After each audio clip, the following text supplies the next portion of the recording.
ಮಹಾರಾಷ್ಟ್ರದಲ್ಲಿ ಸುರಿದಿರತಕ್ಕಂತಹ ಧಾರಾಕಾರ ಮಳೆ ಕಲಬುರಗಿ ಜಿಲ್ಲೆಯಲ್ಲಿ ಸಾಕಷ್ಟು ಅವಾಂತರ ಸೃಷ್ಟಿ ಮಾಡಿದೆ. ಅಂದ್ರೆ ಭೀಮಾ ನದಿಯಲ್ಲಿ ಭೀಮಾ ಪ್ರವಾಹ ಉಕ್ಕಿ ಹರಿದಿರುವುದರಿಂದಾಗಿ ಕಲಬುರಗಿ ಜಿಲ್ಲೆಯ ನದಿ ಪಾತ್ರದ ಸುಮಾರು 50ಕ್ಕೂ ಅಧಿಕ ಹಳ್ಳಿಗಳಿಗೆ ಪ್ರವಾಹದ ನೀರು ನುಗ್ಗಿ ಜನರು ಮನೆ ಮಠ ಕಳೆದುಕೊಂಡು ಕಾಳಜಿ ಕೇಂದ್ರ ಸೇರಿದ್ದಾರೆ. ಒಂದ್ ಕಡೆ ಪ್ರವಾಹದ ಆಟ ಆದರೆ ಮತ್ತೊಂದು ಕಡೆಗೆ ಪ್ರವಾಹನ ಸನ್ನದ್ಧವಾಗಿ ಎದುರಿಸುವುದಕ್ಕೆ ಕಲಬುರಗಿ ಜಿಲ್ಲೆ ಸಕಲ ರೀತಿಯ ಸನ್ನದ್ಧ ಮಾಡಿಕೊಂಡಿದ್ದು. ಜೊತೆಗೆ ಕಾಳಜಿ ಕೇಂದ್ರಗಳನ್ನು ತೆರೆದು ಜನರಿಗೆ ಆಶ್ರಯ ಕೊಡುವಂತಹ ಕೆಲಸ ಮತ್ತೆ ಜೊತೆಗೆ ಬೇಕಾಗಿರ್ತಕ್ಕ ಅಗತ್ಯ ಸೌಲಭ್ಯಗಳನ್ನು ಕಲ್ಪಿಸುವಂತಹ ಕೆಲಸ ಕಲಬುರಗಿ ಜಿಲ್ಲಾಡಳಿತ ಮಾಡಿದೆ. ಮತ್ತೊಂದು ಕಡೆ ಕಲಬುರಗಿ ಜಿಲ್ಲಾಧಿಕಾರಿಯಾಗಿರ್ತಕ್ಕಂಥ ಫೌಜಿಯಾ ತರ್ನುಮ್ ಅವರು ಕೂಡ ಪ್ರವಾಹ ಉಂಟಾಗಿರ್ತಕ್ಕಂಥ ಪ್ರದೇಶಗಳಿಗೆ ಭೇಟಿ ಮಾಡಿದರೆ. ವಿಶೇಷವಾಗಿ ಬೋಟ್ ಮುಖಾಂತರ ಹೋಗಿ ಜನರ ಕಷ್ಟಗಳಿಗೆ ನೆರವಾಗುವಂತಹ ಕೆಲಸ ಕೂಡ ಮಾಡಿದ್ದಾರೆ. ನಮ್ಮ ಜೊತೆ ಮಾತಾಡೋದಕ್ಕೆ ಫೌಜಿಯಾ ಮೇಡಮ್ ಅವರಿದ್ದಾರೆ. ಅಂದ್ರೆ ಕಲಬುರಗಿ ಜಿಲ್ಲೆ ಚಿತ್ತಾಪುರ ತಾಲೂಕಿನ ಕಡಬೂರು ಗ್ರಾಮದಲ್ಲಿ ಇಲ್ಲೂ ಕೂಡ ಬೋಟ್ ಮುಖಾಂತರ, ಯಾಕಂದ್ರೆ ಕಳೆದ ಒಂದು ವಾರದಿಂದ ಈ ಒಂದು ಕಡಬೂರು ಗ್ರಾಮ ಸಂಪೂರ್ಣವಾಗಿ ಮುಳುಗಡೆಯಾಗಿತ್ತು. ಯಾರು ಕೂಡ ಹೋಗೋದಕ್ಕೆ ಸಾಧ್ಯ ಆಗಿರಲಿಲ್ಲ. ಇಂತಹ ಒಂದು ಪ್ಲೇಸ್ಗೆ ಕಲಬುರಗಿ ಜಿಲ್ಲಾಧಿಕಾರಿ ಫೌಜಿಯಾ ತರ್ನುಮ್ ಅವರಿಗೆ ಬೋಟ್ ಮುಖಾಂತರ ಹೋಗಿ ಸಮೀಕ್ಷೆ ಮಾಡಿ ಜನರನ್ನ ಅಲ್ಲಿರ್ತಕ್ಕಂಥ ನೆರೆ ಸಂತ್ರಸ್ತರನ್ನು ಮಾತಾಡಿಸುವಂತ ಕೆಲಸ ಮಾಡಿದ್ರೆ. ಮೊದಲನೇಗೆ ಇವರು ಮಾತಾಡ್ಸ ಹೋಗ್ತಾರೆ. ಮೇಡಮ್, ಕಲಬುರಗಿ ಜಿಲ್ಲೆಯಲ್ಲಿ ಎಷ್ಟು ವಿಲೇಜ್ಗಳಿಗೆ ಪ್ರವಾಹ ಎಫೆಕ್ಟ್ ಆಗಿದೆ? ಈಗ ತಮ್ಮೆಲ್ಲರಿಗೂ ಗೊತ್ತಿರೋ ಹಾಗೆ ಭೀಮಾ ನದಿ 272 ಕಿಲೋಮೀಟರ್ ನಮ್ಮ ಕಲಬುರಗಿ ಜಿಲ್ಲೆ ಸೊನ್ನಾ ಬ್ಯಾರೇಜ್ದಿಂದ ಸನ್ನತಿವರೆಗೆ ಹರಿಯುತ್ತೆ. ಅಲ್ಲಿ ನಾವು 1 ಕಿಲೋಮೀಟರ್ ವ್ಯಾಪ್ತಿ ಒಳಗಡೆ ಇರೋದು, ನದಿಯಿಂದ 1 ಕಿಲೋಮೀಟರ್ ವ್ಯಾಪ್ತಿ ಒಳಗಡೆ ಇರೋದು ಯಾವ್ದು ಇದೆ ಭಾಗ ನಾವು ಈಗಾಗಲೇ ಫ್ಲಡ್ ಮ್ಯಾಪಿಂಗ್ ಮಾಡಿದೀವಿ. ಹಿಂದೆ 10 ವರ್ಷದ ಡೇಟಾ ಎಲ್ಲ ತಗೊಂಡ್ಬಿಟ್ಟು ಇಲ್ಲಿ ಎಲ್ಲ ರಿಸ್ಕ್ ಇರತ್ತಂತ ಮುಂಚಿತವಾಗಿನೇ ನಾವು ಗ್ರಾಮವಾರು ಒಬ್ಬ ತಾಲೂಕ್ ಲೆವೆಲ್ ಅಧಿಕಾರಿ ಅಥವಾ ಜಿಲ್ಲಾ ಮಟ್ಟದ ಅಧಿಕಾರಿಗೆ ನೇಮಕಾತಿ ಮಾಡಿ ಅವರು ಲೋಕಲ್ ಆಡಳಿತ ಅವ್ರ ಜೊತೆ ಗ್ರಾಮ ಪಂಚಾಯತಿ ಅಧ್ಯಕ್ಷರು ಇರಬಹುದು, ಗ್ರಾಮ ಪಂಚಾಯತಿ ಪಿಡಿಒ, ಗ್ರಾಮ ಪಂಚಾಯತಿ ಸಿಬ್ಬಂದಿಗಳು ಇರಬಹುದು, ನಮ್ಮ ತಲಾಟಿ ಇರಬಹುದು, ಆರ್ಐ ಇರಬಹುದು, ಅವ್ರ ಜೊತೆ ಒಂದು ಸಂವಾದ ಮಾಡಿ ಪ್ರಿಪರೇಷನ್ ಮಾಡೋದಕ್ಕೆ ಅವ್ರು ಈಗಾಗಲೇ ಹಿಂದೆಂದಾನೆ ತಯಾರಿ ಮಾಡ್ಕೊಂಡಿದ್ದಾರೆ. ತಮಗೆ ಗೊತ್ತಿರೋ ಹಾಗೆ ಉಜ್ನಿ ಮತ್ತು ಸೀನಾ, ಬೋರಿ ಹಾಗೂ ವೀರ್ ಡ್ಯಾಮ್ದಿಂದ 4 ಕಡೆಯಿಂದ ನಮಗೆ ನೀರು ಹೆಚ್ಚು ಪ್ರಮಾಣದಲ್ಲಿ ಬಿಟ್ಟಿದ್ದಾರೆ. ಅಲ್ಲಿನೂ ರೆಡ್ ಅಲರ್ಟ್ ಇದೆ, ನಮ್ಮಲ್ಲಿನೂ ಆರೆಂಜ್ ಅಲರ್ಟ್ ಇತ್ತು 2-3 ದಿನ. ಜಾಸ್ತಿ ಮಳೆ ಬಂದು ನದಿಗಳು ಎಲ್ಲ ಜಾಸ್ತಿ ಒಂದು ಫ್ಲಡ್ ಲೆವೆಲ್ ಇಂದ ಹೆಚ್ಚು ರೇಸ್ ಆಯಿತು ಮತ್ತು ಬ್ಯಾರೇಜಸ್ ಇಂದನೂ ನೀರು ಬಹಳಷ್ಟು ಡ್ಯಾಮ್ಗಳಿಂದ ನೀರು ಬಿಟ್ಟಿದ್ರು. ಹಾಗಾಗಿ ಅದೆಲ್ಲ ನೀರಿಲ್ಲಿ ಬಂದು ಸಂಗ್ರಹಣೆ ಆಗಿದೆ.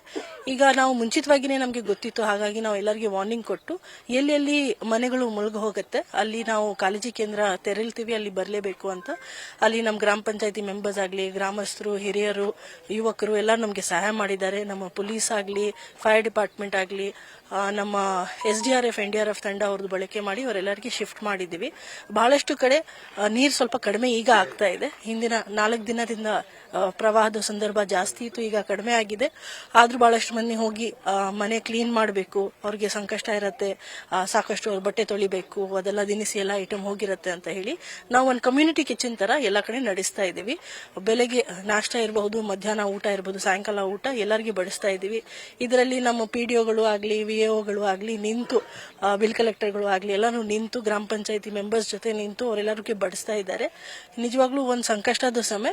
ಜನರದು ನಾವು ಒಂದು ಅವ್ರಿಗೆ ಬರೀ ಇದು ನಾವು ಎಂಪತಿಯಿಂದ ಬರ್ತಾ ಇರೋದು ಮಾತ್ರ ಅಲ್ಲ, ಈಗ ಒಂದೆರಡು ಕಡೆ ಪರ್ಮನೆಂಟ್ ಸೊಲ್ಯೂಷನ್ ಹುಡುಕಬೇಕು ಅಂತಾನು ಇಂಜಿನಿಯರ್ಸ್ ತಂಡ ರಚನೆ ಮಾಡಿದೀವಿ. ಒಂದೆರಡು ಕಡೆ ನಾವು ಏನು ತಾತ್ಕಾಲಿಕ ವ್ಯವಸ್ಥೆ ಮಾಡಬಹುದು ಅದನ್ನು ನೋಡ್ತಾ ಇದ್ದೀವಿ. ಈಗ ಫಸ್ಟ್ ಆ priority is to reduce relief measures ಮಾಡೋದು. ಇಲ್ಲಿ ತಾವು ನೋಡಿರಬಹುದು NDRF ತಂಡನವರು ಬೋಟ್ ಸಮೇತ ಎಲ್ಲ ಜನರಿಗೆ ಹೋಗಿ ಕರ್ಕೊಂಡು ಬಂದು ಕಾಳಜಿ ಕೇಂದ್ರಕ್ಕೆ ಶಿಫ್ಟ್ ಮಾಡಿದ್ದಾರೆ. ಎಲ್ಲರದು ಸಹಕಾರ ಇದೆ, ಪ್ಯಾನಿಕ್ ಆಗೋದು ಅವಶ್ಯಕತೆ ಇಲ್ಲ. ಎಷ್ಟು ಕಾಳಜಿ ಕೇಂದ್ರಗಳನ್ನು ಓಪನ್ ಮಾಡಿದೆ ತೆರೆದಿದ್ದೀರಿ ಮೇಡಮ್? ಆಮೇಲೆ ಎಷ್ಟು ಜನ ಸಂತ್ರಸ್ತರ ಕಾಳಜಿ ಕೇಂದ್ರ ಸೇರಿದ್ದಾರೆ? ಈಗ ನಿನ್ನೆ ಸಾಯಂಕಾಲವರೆಗೆ, ರಾತ್ರಿವರೆಗೆ, ಬೆಳಗ್ಗೆವರೆಗೆ ನಾವು ನೋಡ್ತೀವಿ ಅಂದ್ರೆ 54 ಕಡೆ ಕಾಳಜಿ ಕೇಂದ್ರ ಇದೆ. 6,000 ಮೇಲೆ ಜನರಿಗೆ ನಾವು ಊಟ ಬಡಿಸ್ತಾ ಇದ್ದೀವಿ. ಬಹಳಷ್ಟು ಮಂದಿ ಅಲ್ಲೇ ಉಳ್ಕೊಂಡಿದ್ದಾರೆ, ಬಹಳಷ್ಟು ಮಂದಿ ಮನೆ ಹೋಗಿ ಬರ್ತಾ ಇದ್ದಾರೆ ಅಥವಾ ಅವ್ರ ರಿಲೇಟಿವ್ ಮನೆಯಲ್ಲಿ ಇದ್ದಾರೆ, ಸಂಬಂಧಿಕರು ಅವ್ರ ಮನೆಯಲ್ಲಿ ಇದ್ದಾರೆ. ಸೊ ಈ ಒಂದು ಹೈಬ್ರಿಡ್ ಮಾಡೆಲ್ ಅಲ್ಲಿ ನಾವು ಮಾಡ್ತಾ ಇದ್ದೀವಿ. ಎಲ್ಲ ನಮ್ಮ ಆಫೀಸರ್ಸ್ ರವಿವಾರ ಆಗಲಿ, ಶನಿವಾರ ಆಗಲಿ, ಪ್ರತಿಯೊಂದು ನಮ್ಮ CO ಆಗಲಿ, SP ಆಗಲಿ ಎಲ್ಲ ಕಡೆ ಓಡಾಡಿದ್ದಾರೆ. ನಮ್ಮ AC ADC ಎಲ್ಲರೂ.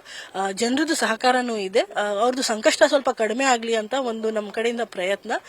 ಬಟ್ ಆಫ್ ಕೋರ್ಸ್ ಇದೆಲ್ಲ ಆದ್ಮೇಲೆ ನಾವು ಒಂದು ಪರ್ಮನೆಂಟ್ ಅಥವಾ ಬೇರೆ ಸೊಲ್ಯೂಷನ್ ಅನ್ನು ಹುಡುಕಬೇಕು, ಅದನ್ನು ಮಾಡಬೇಕಾಗಿದೆ. ಮೇಜರ್ ಯಾವ ವಿಲೇಜ್ ಗಳಿಗೆ ಎಫೆಕ್ಟ್ ಆಗಿದೆ? ನಾವು ನೋಡಿದಂಗೆ ಹೊನಗುಂಟಿ, ಕಡಬೂರು ಸಂಪೂರ್ಣ ಜಲಾವೃತ ಆಗಿದ್ದು, ಜನರಿಗೆ ಹೊರಗೆ ಬರ್ಲಿಕ್ಕೆ ಆಗಲಿಲ್ಲ. ಈ ರೀತಿ ಅತಿ ಹೆಚ್ಚು ಎಫೆಕ್ಟ್ ಆಗಿರೋದು ಎಲ್ಲಿ ಮೇಡಮ್? ನಮ್ಮಲ್ಲಿ ಕಡಬೂರು ಜಾಸ್ತಿ ಎಫೆಕ್ಟ್ ಆಗಿದೆ. 300ಕ್ಕಿಂತ ಜಾಸ್ತಿ ಮನೆ, 1500 ಜನರು ಎಫೆಕ್ಟ್ ಆಗಿದ್ದಾರೆ.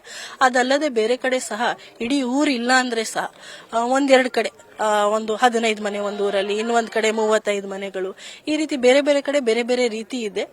ಇದು ಬೇಸಿಕಲಿ ಭೀಮಾ ನದಿ ಪಾತ್ರದಲ್ಲಿನೇ ಆಗ್ತಾ ಇರೋದು. We are all trying, everybody is putting up. Madam, ಈಗ ತಾವು ಎಲ್ಲ ಕಡೆ ಹೋಗಿದ್ದೀರಿ, ಪ್ರವಾಹ ಆದ ಕಡೆಗಳಲ್ಲಿ ರೆಸ್ಟ್ ಇರೋದೇ ನಾನ್ ಸ್ಟಾಪ್ ಆಗಿ ಓಡಾಡಿದಿರಿ, ಜನರ ಸಮಸ್ಯೆಗೆ ಸ್ಪಂದನೆ ಮಾಡಿದಿರಿ. ಜನರು ಏನ್ ಹೇಳ್ತಾರೆ, ಬಹಳ ಕಷ್ಟದಲ್ಲಿದ್ದಾರೆ, ಕಣ್ಣೀರು ಹಾಕ್ತಾ ಇದ್ದಾರೆ. ಅವರು ಒಂದು 2-3 ವಿಷಯಗಳು ಇದೆ. ಸ್ವಲ್ಪ ಕಡೆ ಮನೆ ಬಿದ್ದಿದೆ ಅಥವಾ ಮನೆ ಹಾನಿ ಆಗಿದೆ, ಆ ಒಂದು ನಾವು ಸರಿಪಡಿಸಬೇಕಾಗಿರೋದು. ಅವ್ರಿಗೆ ಪರಿಹಾರ ಏನು SDRF ಗೈಡ್ಲೈನ್ಸ್ ಪ್ರಕಾರ ಇದೆ ಕೊಟ್ಟೆ ಕೊಡ್ತೀವಿ. ಅದ್ರ ಜೊತೆಗೆ ಮನೆಗಳಲ್ಲಿ ನೀರು ನುಗ್ಗುವಾಗ ಅವ್ರ ಯುಟೆನ್ಸಿಲ್ಸ್, ದಿನ ನಿತ್ಯದ್ದು ಕೆಲಸದ ಸಾಮಗ್ರಿ ಎಲ್ಲ ಸ್ವಲ್ಪ ಜಲಾಮೃತ ಆಗಿರೋದು ಪ್ರಯುಕ್ತ ಅವ್ರಿಗೆ ಸ್ವಲ್ಪ ಸಂಕಷ್ಟ ಇದೆ. ಅದು ನಾವು SDRF ಗೈಡ್ಲೈನ್ಸ್ ಪ್ರಕಾರ ಕೊಡ್ತೀವಿ. ಮೇಜರ್ ಪ್ರಾಬ್ಲಮ್ ಇರೋದು ಕ್ರಾಪ್ ಲಾಸ್. ಬಹಳಷ್ಟು ಕಡೆ ನೀವು ಬೆಳೆ ಹಾನಿ ನೋಡಿರಬಹುದು, ಬಹಳಷ್ಟು ಕಡೆ ಆಗಿದೆ. ಅದು ನಾವು ಈಗಾಗಲೇ ಸರ್ವೆ ಒಂದು ರೌಂಡ್ ಮಾಡಿದೀವಿ, ಇನ್ನೊಂದು ರೌಂಡ್ ಮಾಡಿ ಹೆಚ್ಚಾಗಿದೆ. ಈಗಾಗಲೇ 1,05,000 ಹೆಕ್ಟೇರ್ ಲಾಸ್ ಆಗಿರೋದು, ಇನ್ನೂ ಸ್ವಲ್ಪ ಹೆಚ್ಚಾಗಿದೆ. ಅದು ನಾವು ಸರ್ವೆ ಮಾಡಿ ಸ್ವಲ್ಪ ಮಳೆ ಸ್ವಲ್ಪ ಕಡಿಮೆ ಆದ್ಮೇಲೆ ಸಂಪೂರ್ಣವಾಗಿ ಮುಗಿಸಿ SDRF ಗೈಡ್ಲೈನ್ಸ್ ಪರ ಪರಿಹಾರ ಕೊಡೋದು ಆಗ್ಲಿ, ಮಧ್ಯಂತರ ಪರಿಹಾರ ಇನ್ಶೂರೆನ್ಸ್ ಕಡೆಯಿಂದ ಕೊಡಿಸೋದು ಆಗ್ಲಿ ಕ್ರಮ ತಗೊಳ್ತಾ ಇದ್ದೀವಿ. Thank you madam. ಇದು ಕಲಬುರಗಿ ಜಿಲ್ಲಾಧಿಕಾರಿ ಫೌಜಿಯಾ ತನ್ಮ್ ಅವರು ಹೇಳಿರುವಂತಂದ್ರೆ ಭೀಮಾ ನದಿ ಉಂಟು ಮಾಡಿರ್ತಕ್ಕಂಥ ಎಫೆಕ್ಟ್ ಮತ್ತು ಪ್ರವಾಹದ ಕಂಪ್ಲೀಟ್ ಒಂದು ಚಿತ್ರಣ, ಅಂದ್ರೆ ಏನೇನು ಎಫೆಕ್ಟ್ ಆಗಿದೆ ಅನ್ನುವಂತ ಮಾಹಿತಿ ಕಂಪ್ಲೀಟ್ ಆಗಿ ಕಲಬುರಗಿ ಜಿಲ್ಲಾಧಿಕಾರಿ ಫೌಜಿಯಾ ತನ್ಮ್ ಅವರು ಕೊಟ್ಟಿದ್ದಾರೆ. ಕ್ಯಾಮರಾ ಪರ್ಸನ್ ಪ್ರಕಾಶ್ ಜೊತೆ ಬಜರಂಗಿ, ನ್ಯೂಸ್ ಫಸ್ಟ್, ಕಡಬೂರು.